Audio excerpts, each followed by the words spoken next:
নিয়ে তারপর ভাঁজ করতে হচ্ছে। একদম কাত করে ভাঁজ করতে হয়।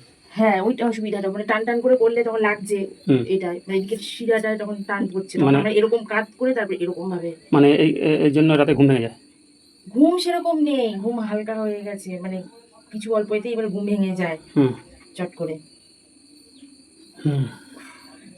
আর এই কোমর ঘাড় মানে যন্ত্রণা, মানে আমি এই হাত এরকম করতে পারছি না, এই বিশেষ এই আঙ্গুলটা, মানে এই আঙ্গুলটা এরকম হবে, এরকম করতে লাগলে লাগছে এই আঙ্গুলটা। প্রথমে কি ছিল আপনার 10 বছর আগে? রোগটা শুরু হয়েছে 25 বছর 26 বছর থেকে, মানে গলব্লাডার অপারেশন হলো প্রথম। 26 বছর বয়সে?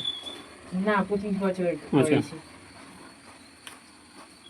25। তারপরে মেয়ে যখন হলো তখন আগে গলব্লাডার অপারেশন হয়েছে, তারপরে মেয়ে হলো, মেয়ে হওয়ার সময় মানে সিস্ট ছিল, হুম মানে সিস্টটা অপারেশন করতে হয়নি, সিস্টটা এমনি আবার ওটা হয়ে গেছিলো। তো তারপর থেকে আবার ফ্যাটি লিভার হলো, মানে ফ্যাটি লিভারের ওষুধ খাচ্ছিলাম, হুম ওই করতে করতে তারপর তো সুগারই এসে গেল, হুম সুগার আস্তে আস্তে প্রেশার এসে গেল, হুম।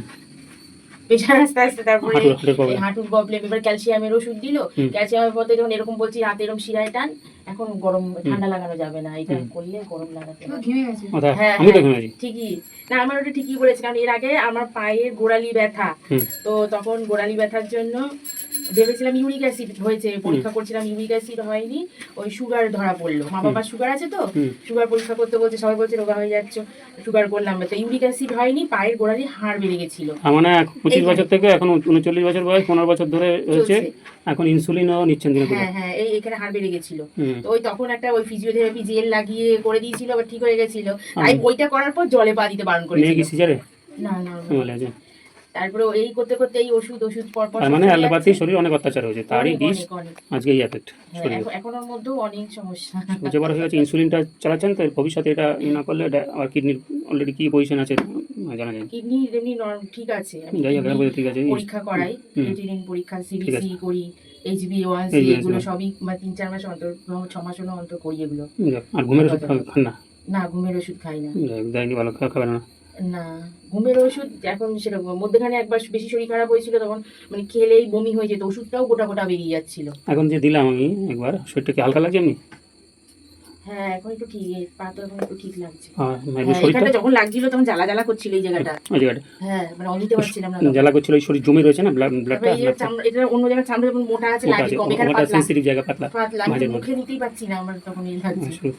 হুম, ঠিক আছে। তারপর বললাম না আপনাকে ওদিনকে যে এখন পিরিয়ডটা উঠে যাওয়ার মতো সেরকম এই হয়ে যাচ্ছে, কোনো এরকম সমস্যা সব কিছুই, তো কোমর ব্যথা, হাঁটু ব্যথা, এখন অনেকটা হালকা তো? হ্যাঁ শরীর ঢোকা পাতলা সেই হলে কি টানটা হবে, হাঁটুন একদিকে, হাঁটুন কিন্তু মানে এখনই জানি কিরকম ইয়ে লাগছে। হ্যাঁ এরকম হাঁটতাম তো এই শিরাটায় টান টান পড়তো, বাঁ দিকে সেটা হ্যাঁ এই এই এই এই পা ধরে, এই পা ধরে শিরাটা, টানটা হচ্ছে না। না এখন একটু ঠিক লাগছে।